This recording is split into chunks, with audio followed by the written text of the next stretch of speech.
오늘은 사도행전 15장 1절에서 11절까지 말씀입니다. 초기 기독교에서는 할례 논쟁이 큰 이슈였습니다.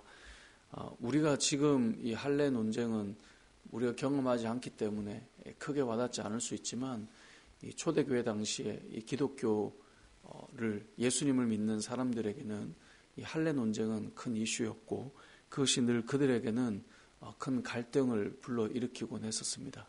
왜냐하면 예수님이 이 땅에 오셔서 많은 사람들에게 십자가를 통하여 생명의 기쁨을 허락하셨지만, 그 처음 이 십자가의 은혜를 누린 사람들이 유대인들이었단 말이에요. 그 유대인들이 다 할례를 받았던 사람이에요.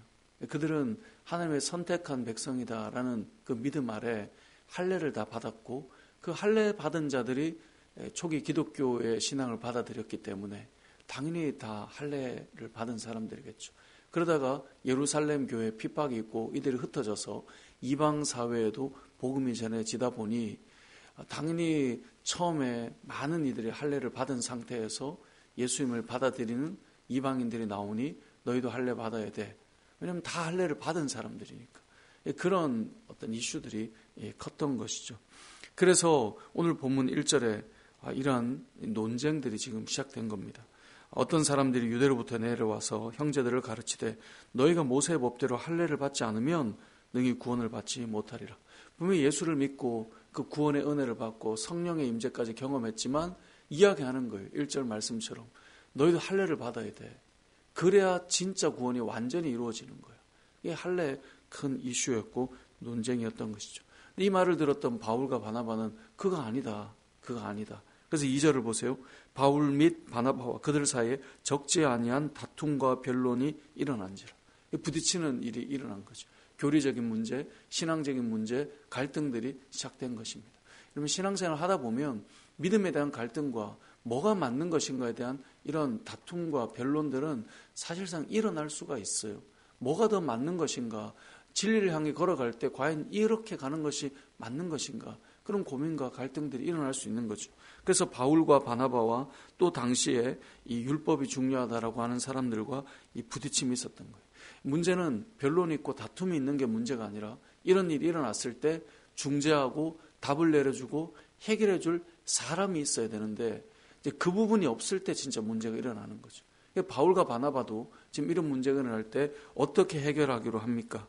2절 하반절에 보니까 예루살렘에 있는 사도와 장로들에게 사람을 보내서 이 문제를 해결해 달라고 얘기하는 것으로 일단락 짓는 것입니다. 그래서 4절에 보면 예루살렘에 그 사람들이 도착하니까 교회와 사도와 장로들에게 영접을 받고 하나님이 자기들과 함께 행하신 모든 일을 듣게 됩니다.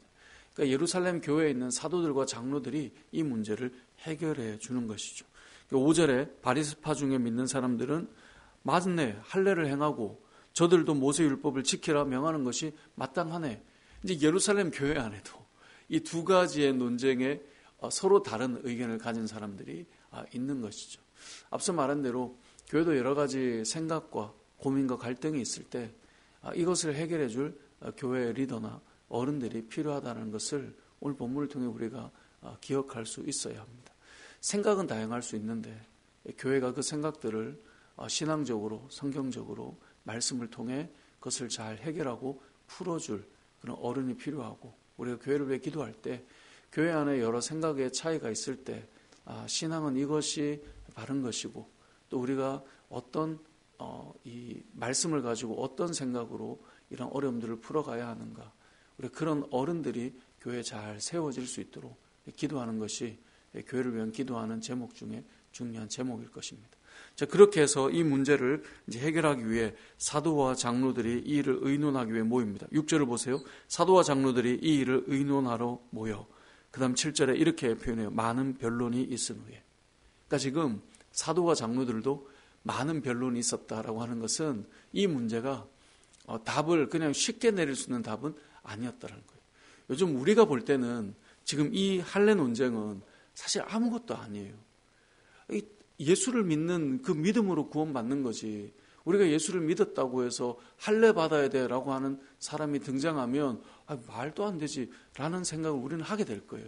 그런데 이때 당시는 사도들도 이 당시에 예루살렘 교회 장로들도 다 이 할례를 받았던 사람들이란 말이에요. 그리고 구약과 신약의 그 연결고리 안에 있는 사람들이란 말이죠.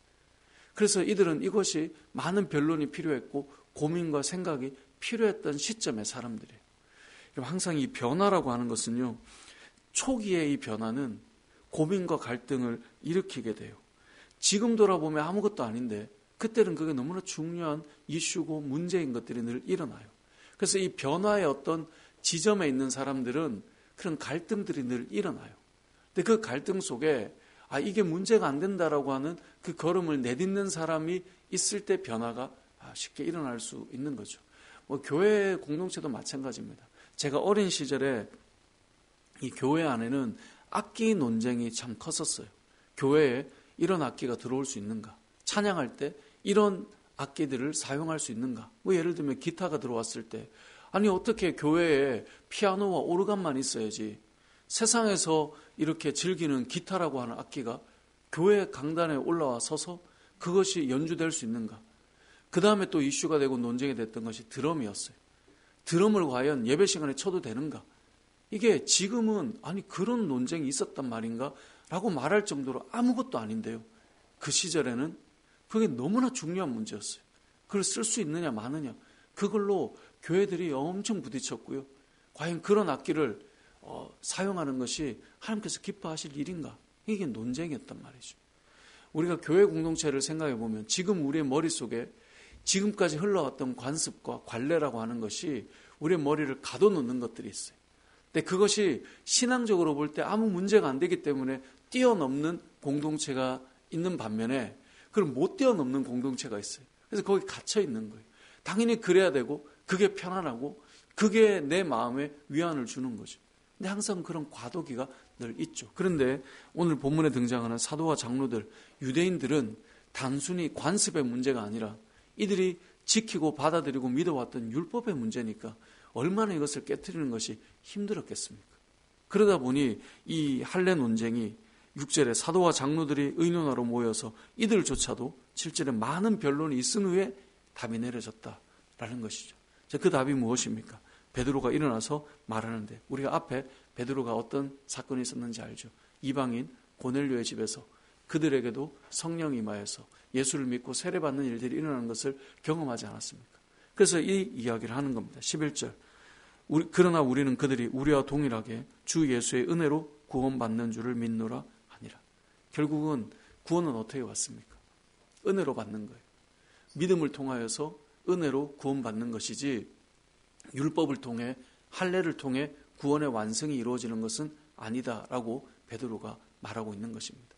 우리는 할례 논쟁에 휩싸여 살아가는 사람들이 아니니까 우리는 그 문제는 안 되지만 우리에게도 이런 경우들이 있어요. 어떤 공로나 우리가 어떤 열심이나 우리가 의를 통하여서 구원의 완성에 점을 찍는다고 생각하는 사람들이 간혹 있어요.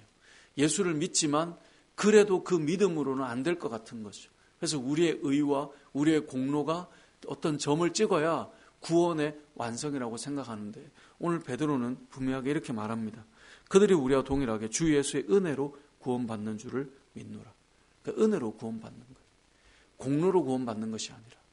그래서 이렇게 생각해야 됩니다. 우리는 은혜로 구원을 받고 은혜로 구원받았기 때문에 주님을 위해서 드리고 헌신하고 살아가는 거죠. 왜 헌신하는가?